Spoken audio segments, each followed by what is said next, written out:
Danas su sa nama sjajni momci iz basket ekipe 3x3 Sombor Joker, koja je sačinjena od igrača iz Srbije i iz Mađarske. Neki od njih su bivši reprezentativci Srbije iz mlađih kategorija, neki nastupaju za reprezentaciju Mađarske, a više o tome će nam uskoro reći sami. Ekipa 3x3 Sombor Joker je osnovana u septembru 2023. godine uz podršku Nikola Jokića, odnosno njegovog košarkaškog kluba Joker, a da imaju ozbiljne namere pokazali su odmah na prvom zajedničkom turniru u Novom Sadu, gde su zauzeli drugo mesto. U nastavku sezone nizali su se dobri rezultati.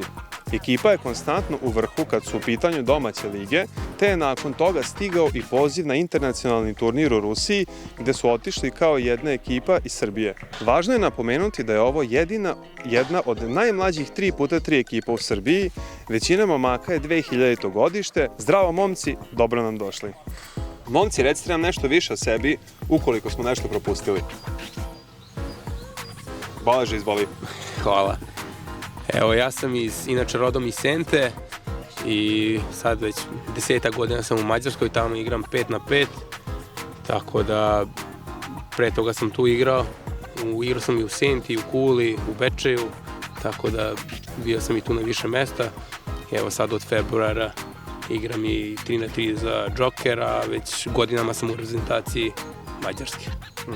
U reprezentaciji 5x5, tako? Ne, 3x3. A, 3x3. 5x5 igram samo za klub, a 3x3 igram za reprezentaciju. Jasno, jasno. Balaže, koliko dugo se baviš košarkom ovako, generalno, ako uzmemo u obzir i 5x5 i 3x3?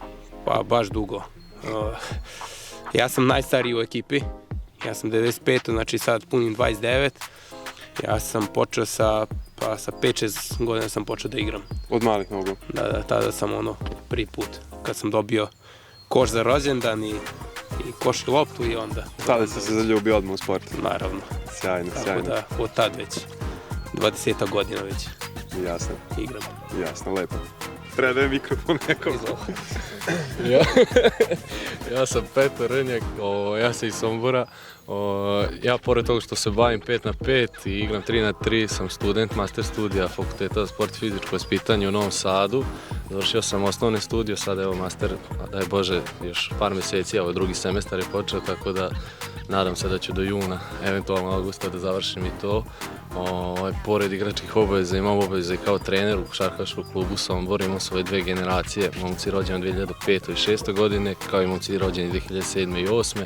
To su neki juniori, jel? Da, juniori i kadeti, tako da, što bi se reklo, zauzet sam samo košarkom i to je to. Sjajno. I kakve su ti ambicije kad završiš master?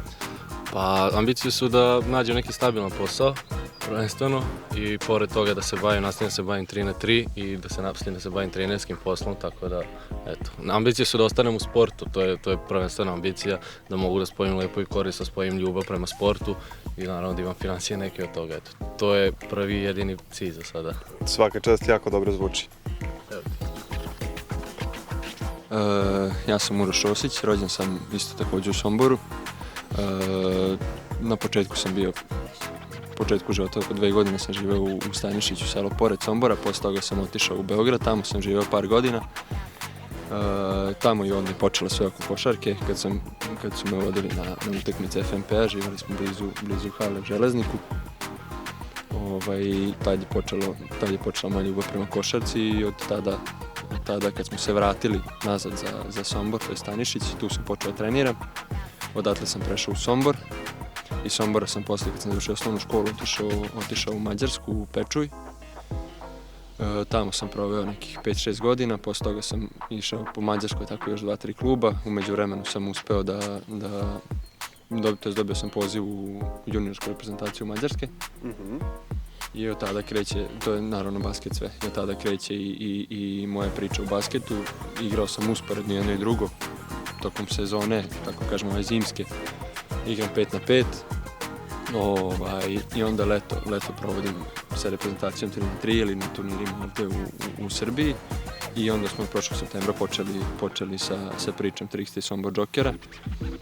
I ovo je sad prva sezona kako sam uspio i tokom sezone da kombinujem i jedno i drugo. Znači da, na primjer, odigram u petak utakmicu u Mađarskoj 5x5, da dođem za vikend za Srbiju, da odigram turnir 3x3 i kombinujem to koliko mogu trenutno. Sad za leto vidjet ćemo kako ćemo uspjeti da se organizujemo.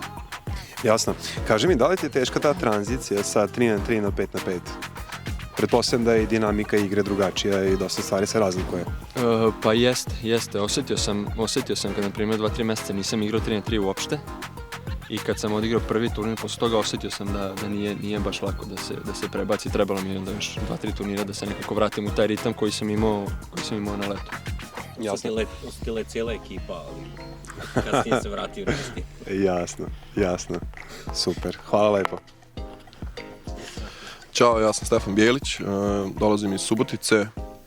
Počeo sam da se bavim košarkom sa 11 godina. Bio sam tu u Spartaku iz Subotice, posle sam sa 17 godina otišao za Beograd, bio sam u Vizuri iz Zemuna.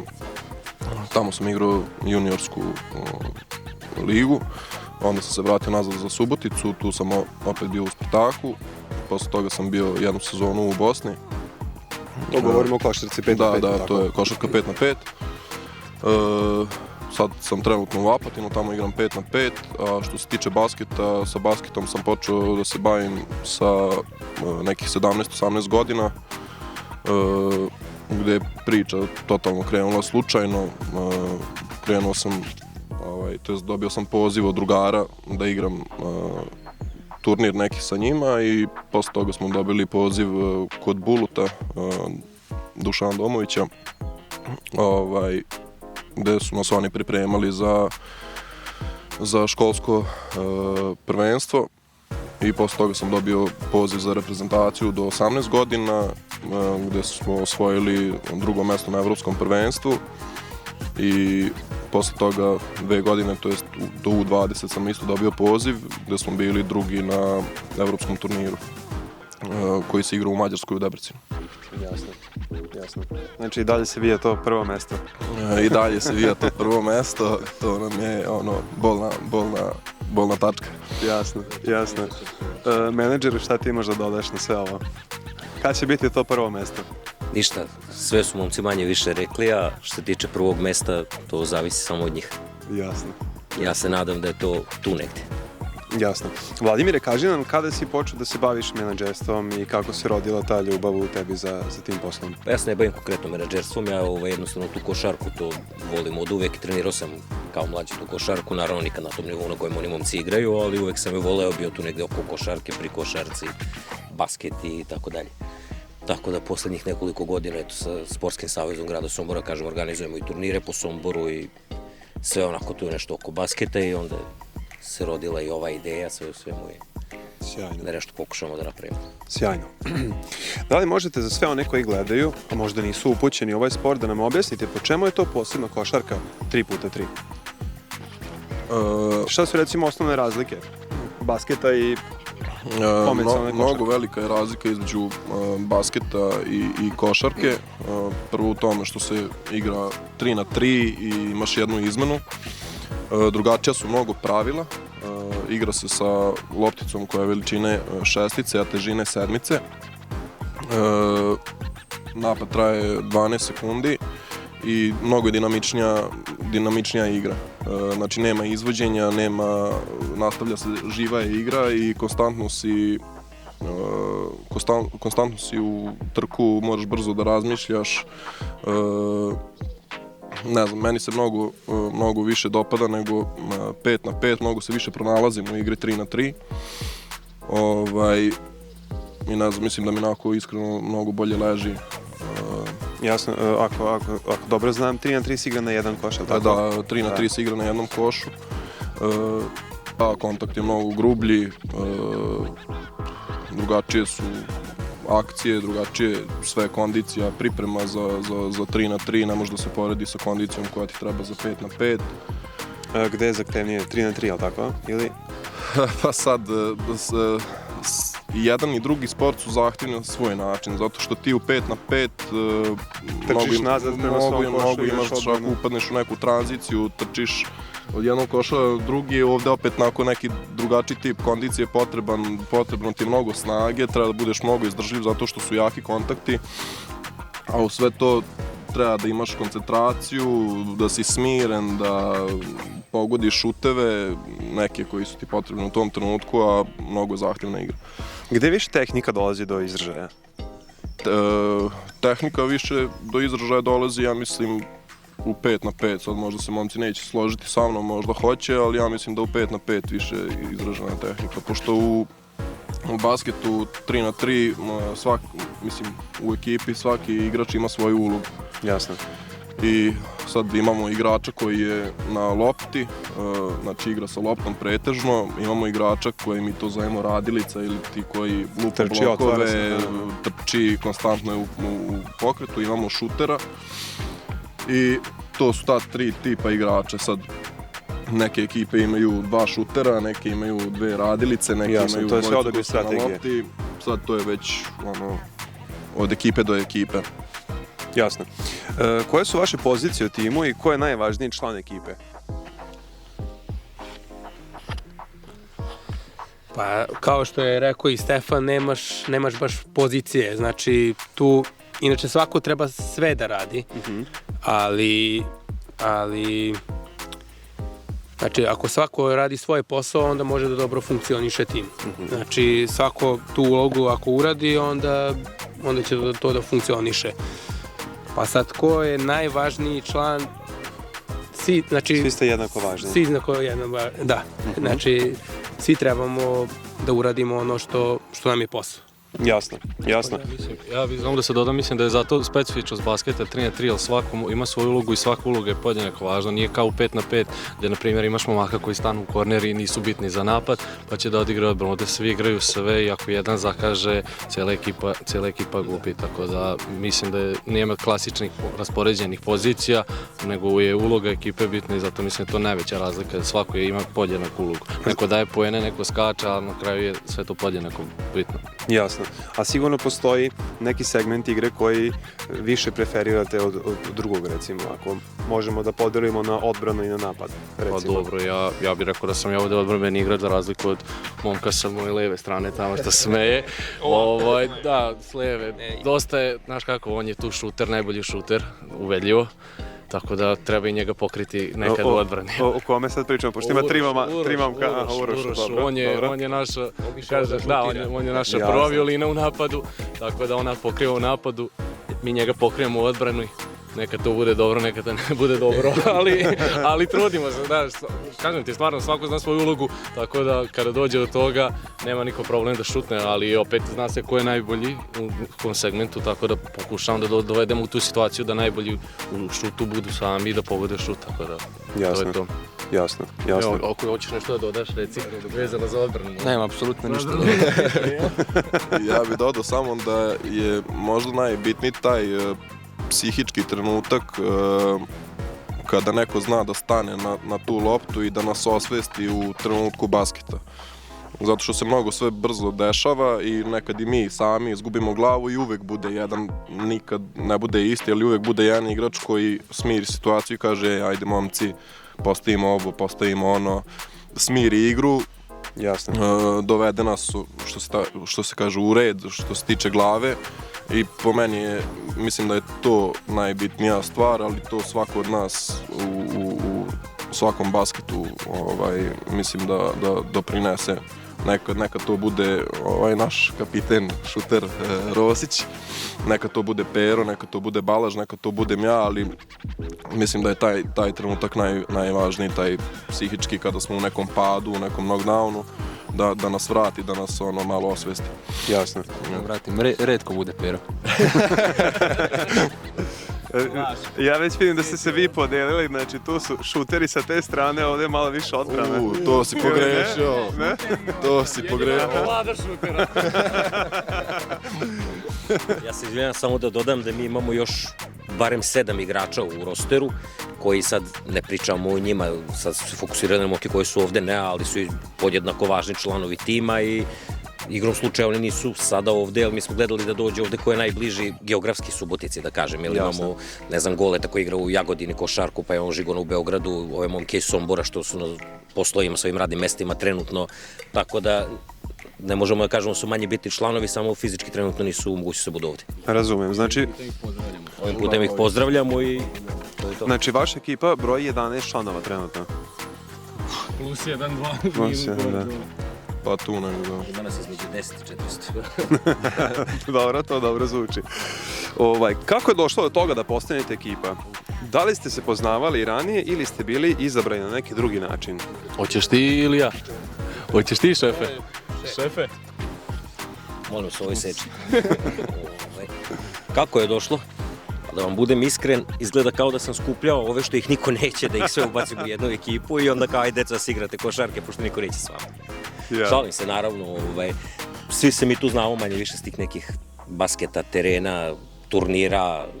Igra se turnir u Subotici, mi odemo u Suboticu pa vidimo da postoji tamo neki Stefan Bjelić, poznamo ga, vidimo ga, onda on dođe u Sombor na turnir i tako se pravi ti neki kontakti, da kažem, i onda kad smo se odlučili... I onda vam taj Stefan pokaže kako se igra basket.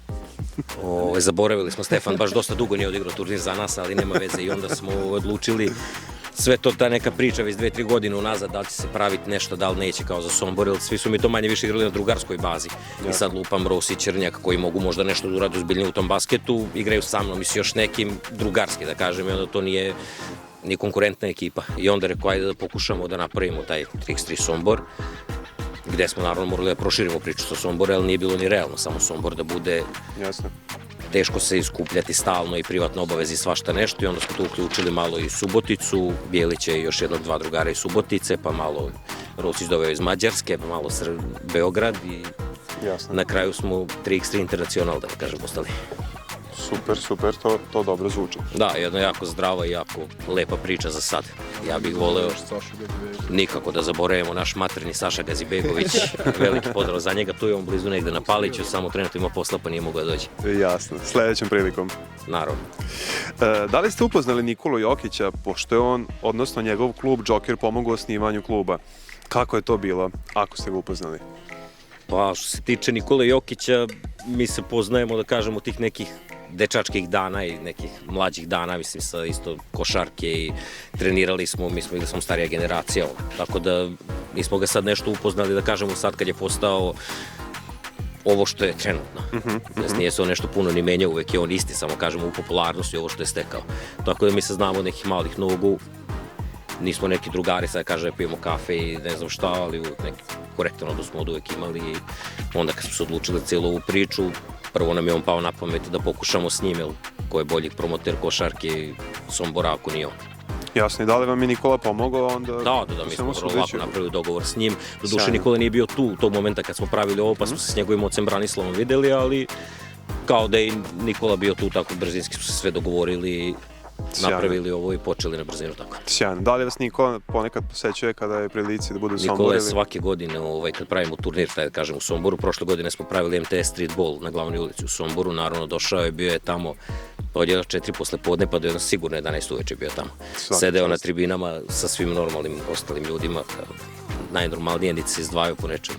A i svake godine generalno kad pravimo turnir, on uvek dođe, ispuštuje, pojavi se. Svaka čast. Ako se ne varam, na tom turniru ste pobedili Partizan i osvojili ste drugo mesto, tako? To nije bio taj turnir, to je bilo sad ovaj poslednji, a na tom prošle godine taj o kojem pričam, tad još nismo bili informirani kao ekipa. Tako da nastupali su i tad Rosić Črnjak, ali u nešto izmenjenom sastavu, tako da tu smo do nekih četvrtfinala možda stigli, ali... Jasno. Evo, Bjelić hoće kaže da je on falio, pa čisto da kažemo da je falio Bjelić. Pretpostavljamo da je to bio razlog. To ne kažemo i... Joka nas je u Rumi pratio, brate. Sećaš kad smo bili treći pa nas je zvao? Jeste, da, Nikola Jokić je gledao naš turnir jedan dan na YouTube-u ili na areni kad smo u Rumi igrali, pa je onda zvao, pošto njegov jedan od najboljih prijatelja je s nama u ekipi, isto Igor Arnaut, njegovom prilikom pozdravljamo, i onda je Nikola zvao da čestita, da se informiše o tim turnirima i tome. Pa jednog dana sigurni smo da će zaigrati s nama. Biće deo ove ekipe. Ne sumnjam. Biće sigurno. Da, vidjet ćemo. Ako prođete probne treninge, što kažemo. Ako budemo kondicije. Ako prođe probne treninge, ubacit ćemo ga. Dobro. Da li imate neke aktivnosti van treninga uz pomoć kojih radite na team buildingu ili se najbolje razumete na terenu? Ja se izvijem, meni se malo ukočila ruka. Kaže Roski nešto. Ajde, Roski. Imamo tu garažu. Ima ta garaža, da. Pa što se tiče team buildinga, na primjer, momci dosta puta, na primjer, on je iz Subotice, oni i Saša su iz Subotice, dosta puta su, na primjer, ostajali kod nas u Somboru, spavali kod Petra, posle treninga, da. Ostajali kod Petra, spavali, družili smo se Niste izlazili, niste pili alkohol, tako? Naravno. Rano ste zaspali. Naravno da ne. Ne, on je pred spavanje dobio si po zeleni sokić i krevet. Bravo, bravo. Da. Dobro. Green shot i spavanje. na spavanje do 11 da se bude sutradan spremni za turnir. Da, pa nema tu sad ništa specijalno, mislim mi kad idemo na te turnire to je put po minimum 2-3 sata gdje mi provodimo ta 2-3 sata tamo nazad u autu, ceo dan provedemo na tim turnirima, tu su treninzi, tako da mislim tu nema neke posebne potrebe za team buildingzima jer stvarno jako puno vremena provodimo zajedno. Jasno. Naravno onda se tu na neku timsku večeru, popije se kafa, sve to stoji, ali mi uglavnom jako puno vremena se provede zajedno. Spavate i po aerodromima, ali tako? Pa spava se po aerodromu, ja nisam bio prisutan, da, ali i to isto jedna. Ali sam vidio slike. Ja i Petar smo postali cimeri, pošto sam ja se uselio kod njega na jedno mjesec dana bio kuće i mogu da ga pohvalim da je pravi domaćin. Svaka čast. Ja sam pravi domaćin, ali znaš kako, red je da se donese nešto u kuću. Ja mjesec i po dana čekam da mi čovjek donese 30 kapsulica kafe za aparat. Tako. Da, to je posebna priča što ostavi zapuštenu sudoperu cijelu, ali to neću sad da pričam o tim stvarima, ja samo hoću kažem da bi javnim putem sad da uputim poziv da mi se donese 30 kapsulica kafe iz Bosne i Hercegovine. Hvala. Kad te više u životu neću nahvaliti. Petre, u laju smo. Nećemo. Ne. Dobro. Pa dobro, imamo ta druženja, organizujemo, pravimo roštilj. To nam je onako, glavno neko kao druženje i to najviše volimo tu neku kućnu varijantu, ne volimo nešto da se eksponiramo po gradu i šta ja znam, više volimo taj neki zatvoreni krug i tako. Da, inače mnogo smo poznati, pa kad se eksponiramo svi da se slikaju s nama. Da, jasno, i to je jako naporno. Nisam mislio u tom. Ne mogu ni da zamislim. Mislim da sad kad se završi sezona 5-5, kad budemo se samo mogli fokusirati na 3-3, mislim da će mnogo više i vremena da provodimo zajedno.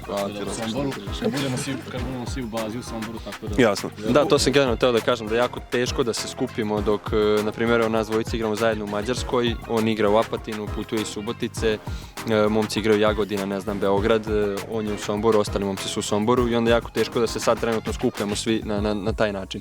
Ali mislim da kad svi završimo sezone, kad na leto budemo ovdje, da će biti mnogo lakše da se družimo i da provodimo mnogo više vremena zajedno. Sjajno. Naravno, dodao bih samo jednu sitnicu, na primjer, sad evo jedan primjer da navedem, Rosić, Balaž imaju utakmice 5-5 u Mađarskoj, igraju subotom, oni u nedelju, znači, izjutra recimo 7 sati već krenu za Srbiju da bi stigli u Beograd na turnir. Ceo dan provedu tamo na turniru, igraju basket ceo dan, naravno fizički mnogo zamorno. Onda su uveče vraćaju za Mađarsku, 1-2 ujutru stignu i onda u ponedeljak ujutru 7 sati treniraju u Mađarskoj. Tako da samo da približim koliko se svi trude i koliko su svi posvećeni da ova priča uspe i da se nešto sa svim ovim pokušamo da napravimo. Ali sam stavku posvećenost, ja sam sigurno da ćemo uspjeti. Svaka čast. Koje su to dostignuće na koje ste posebno ponosni? Da, tri druga mjesta za redom. Pa generalno... Pričajte mi o inostranstvu, čuo sam da ste bili u Rusiji malo pre dok smo se upoznavali. Ja bih ja bih rekao, ja sam najponosniji zato što mi Sad, da budemo potpuno iskreni, mi postojimo od septembra mjeseca, i sad smo ti nabrali zašto ne možemo toliko često da se skupimo, a na svakom turniru bar do polufinala dođemo, a pri tom turniru u Srbiji se složit će s ostali momci, verovatno i najjači u regiji.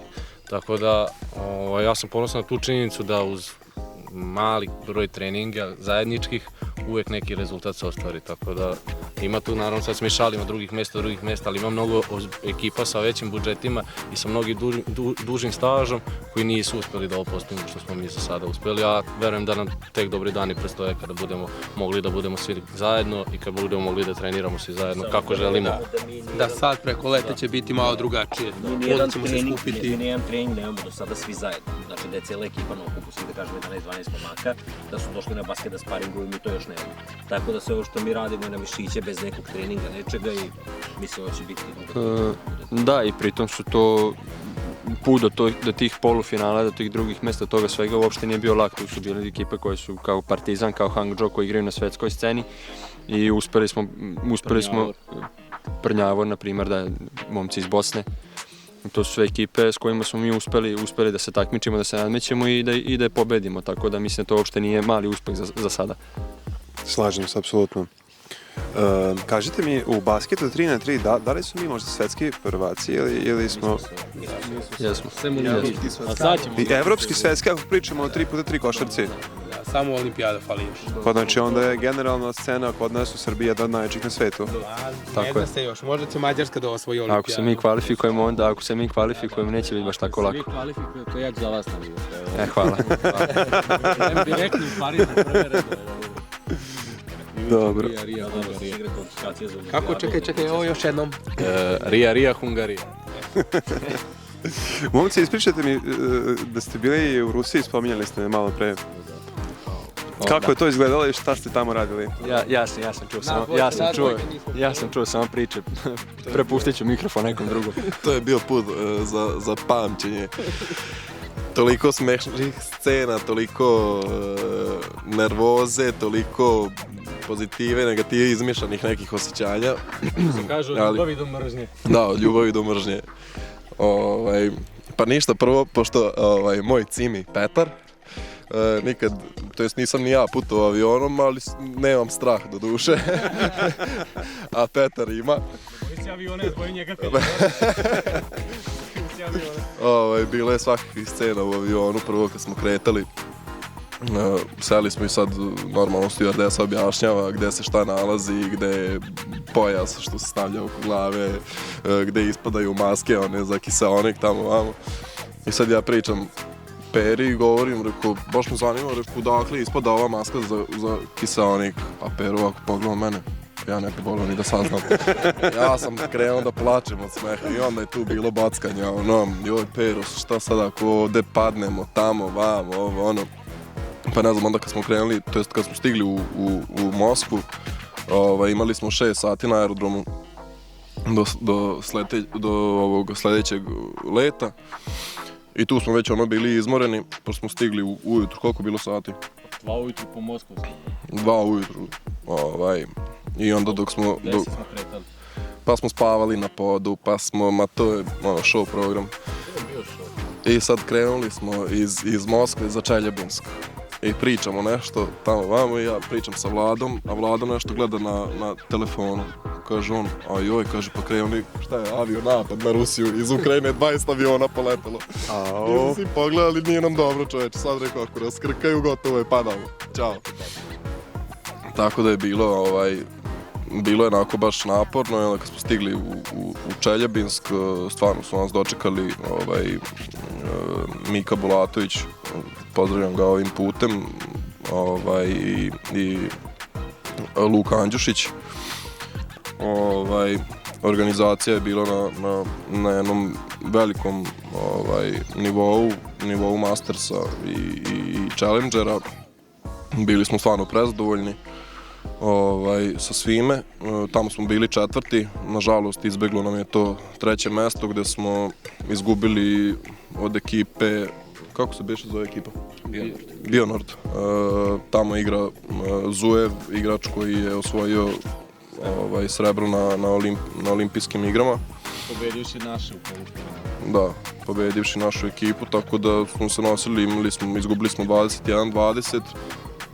Bilo je na loptu, imali su oni 3 napada za pobedu, mi 3 napada, ali nismo uspeli da realizujemo, oni jesu. Bili smo streli, mi volimo to Tako da nam je malo falilo, ali sve u svemu dobro smo se pokazali. Bile su ekipe iz Belorusije, Kazahstana, Rusije, Kine, odakle su još bili? Kirgistan, da. Tako da smo ostavili dobar utisak, svi su bili iznenađeni sa nama, pošto smo išli u nešto nižem sastavu. Tako da smo se dobro tukli sa njima. Nije bilo ni malo lako, ali smo se dobro pokazali.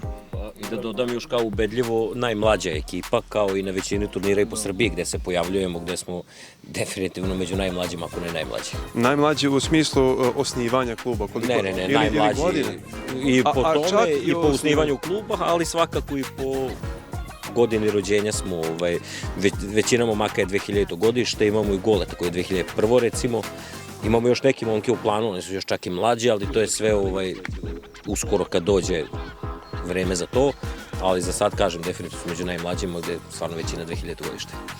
Jasno. Ako već pričamo o tim nekim anegdotama što ste doživjeli na takmičenjima, malo pre ste spominjali da je Petar imao interesantnu situaciju sa telefonom, jel tako, u avionu? Ja mislim da je sa ovom ekipom je sve anegdota. Tako da šta god da se desi sve anegdota, tako da imamo dva člana sa malom jezičkom barijerom, pa onda i to bude smešnih situacija, tako da baš ima anegdota. Nogama se razumemo. A za telefon mislim da bi... Ispričaj. Ajde ti ispričaj. Ništa, imali smo situaciju gde smo, što su naši dobri prijatelji i drugari otišli prije nas na čekiranje i uzeli sedišta skroz u drugom kraju aviona. I onda smo Petar i ja naravno sedeli maltene u toaletu, da kažem, aviona skroz nazad sami, među nekim strancima, to ne mogu ja reći. Da, ima tu i Rusa i svega i onda je tu pored nas seo isto neki, malo onako da kažem, čudan tip koji je sve vreme bio na telefonu i onda su rekli da se ugasi telefon na avio režim i ostalo. Onda je moj brat Petar ustao i kontrolisao po avionu ko slučajno nije ugasio internet i onda je vidio taj Rus da je na YouTube ili tako nešto, onda ne zna kako se sporazume, pa je to bilo na internacionalnom jeziku. Smo njega rešili, to je taj jezik koji svi razumeju. Jasno. I onda smo iskontrolisali, on još par ljudi okolo, uverio se da je situacija dobra, da su svi pogasili, onda je on dao zeleno svetlo da može da poleti i onda smo putovali bezbedno. Samo da kažem, Bitno da je Rus čudan. U moju odbranu, to je bilo posle 5 dana turnira u Rusiji i to je bio let iz Moskve za Beograd, znači već smo putovali 10 sati pre toga, tako mi stvarno nije bilo od toga da neko gleda YouTube dok se poleće. Bi sigurnost bila na prvom mjestu. Tako je, da. To je u moju odbranu sad. I nikad nisam ja kriv. Momci, kažite mi, koji su vam neki ciljevi? Voli bismo da čujemo i ove kratkoročne, a i ove malo što su vam kao san snova. Uzmite ruski tu mikrofon. Mogu ja sam njemu tim dode iz naše ekipe. Ajde, kaži. Ja pričam. A što ti ne pričaš? Pričam. Ja samo da kažem. Apsolutno. Ja sam.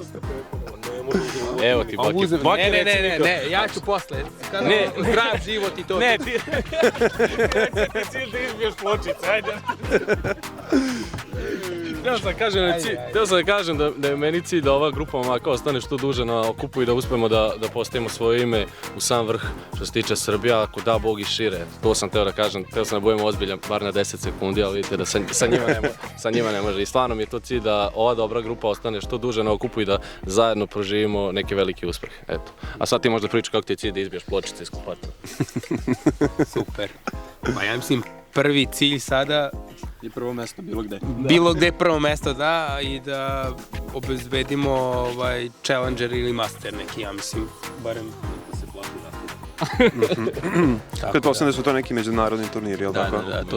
Da, to su već ozbiljna lova, znači tamo igraju najbolje ekipe na svetu. Jasno. Kako izgleda jedan vaš dan u jeku sezone takmičenja? Da li pratite neki rigorozan režim ili trenirate kao inače? Generalno treniramo kada dođe leto, plan je jednostavno, svaki dan je popodne trening sa loptom, imat ćemo 3 do 4 puta nedeljno teretana, subota, nedelja, petak, eventualno su turniri, tako da ne pratimo ništa rigorozno što se tiče same ishrane i svega, ali svi smo u dobrom treningu, jer znaš i sam da ne možeš da ostaneš na ovom nivou, na bilo kom nivou sporta možeš da ostaneš ako zapustiš telo, tako da eto, to je ukratko plan. Imaš ti nešto da dodaš, Baki? Možda kad krene sezona možda ima 2 turnira, znači i subotom i nedeljom imaš uglavnom turnire, ali možda da ćemo odigrati i subotu i u nedelju turnir, pa to malo... zahtevnije. Da. Jasno. Kako je zdrav život u smislu pravilne ishrane važan za vaš svakodnevni život, kao i za karijeru, odnosno sport kojim se bavite? Pa ja mislim da je mnogo važno, zbog samog, pre svega moramo da unosimo dosta proteina, belančevina, zbog samog oporavka našeg tela, a što je tako i u budućnosti, mislim da što se zdravije hraniš i da ćeš, što bi se rekao, duže trajati, znači duže ćeš verovatno živjeti sad. Mislim da vitamini, minerali koji dosta gubimo i trošimo tokom našeg treninga i pogotovo turnira koji su iscrpljujući zbog samog tog i puta i igranja čitavog dana. Mislim da je to jako bitan faktor. Voće, povrće, vitamini, minerali, proteini, to je nešto što... Generalno zdrava ishrana, tako kao potpora posle teškog fizičkog napora. Trudimo se da bude što zdravije, mada ima i trenutak kada mi volimo da se opustimo i da pojedemo normalno nešto za našu dušu, što bi se rekao. Tako da, Kako je došlo do saradnje sa Zelenim sokovima Nemec? Pa, mi se pratimo na Instagramu neko, da kažem, duže vreme i ispratili smo neke stvari da, pre svega da su društveno odgovorna kompanija, da kažem, i firma koja podržava sportiste i te neke, da kažem, zdrave i normalne priče. I onda smo tu u jednom momentu odlučili da pokušamo i mi da napravimo neki dogovor sa vama. Što se tiče ove naše priče i poslali smo, čini se, Rolandu poruku i Roland je odgovorio, zakazali smo ubrzo taj neki sastanak i bukvalno smo za 5 minuta sve manje više dogovorili. Jedna fantastična saradnja i fantastičan čovjek, pre svega, da kažem, nismo očekivali tako lak i brz dogovor u vezi svega i eto, danas snimamo ovde gde snimamo i nadam se da će se nastaviti i da će se zadrži ova stvar. Apsolutno i nama je čast. Kažite nam šta koristite od naših proizvoda, pošto smo se malo pre dotakli suplementacije, pa... To će ovi momci što zdravo žive. Može. Koristimo Green Shot, pošto ja inače ovako imam malo problema sa imunitetom i od kako sam počeo da koristim, mnogo mi se poboljšao imunitet i nemam više toliko problema sa prehladama i mnogo mi znači u oporavku nakon turnira i nakon utakmica. Jasno. Tako da sam prezadovoljan sa proizvodom. Hvala lepo. Ja koristim Soko Spelte, isto tako imao sam problem sa imunitetom, dosta često sam bio prehlađen, tako da sad kad koristim kucamo drvo, stvarno mi se poboljša imunitet, a budući da smo vam pričali kakav je naporan ritam i sve, mnogo mi pomaže u regeneraciji i oporavku, tako da stvarno sve preporuke što se tiče te strane sportske, budim se svežno, nasmejan, odmoran, tako da mnogo mi je pomoglo u oporavku. Momci, hvala vam lepo na rečima hvale. Šta kažete da odemo malo na teren pa da šutamo na koš? Može. Ajmo. Jel svi šutamo samo roske ko na turniru? Kako šutamo? Mi samo skidamo, a on... Mi mu dodajemo. Nek šuta ko ne zna. Ako možeš, molim te da ti obučeš, uzmeš pištaljku, samo da Petar može dobije tehničku. Naravno, dogovoreno. On čovjek nije krio, oni su krivi. Ajmo, momci.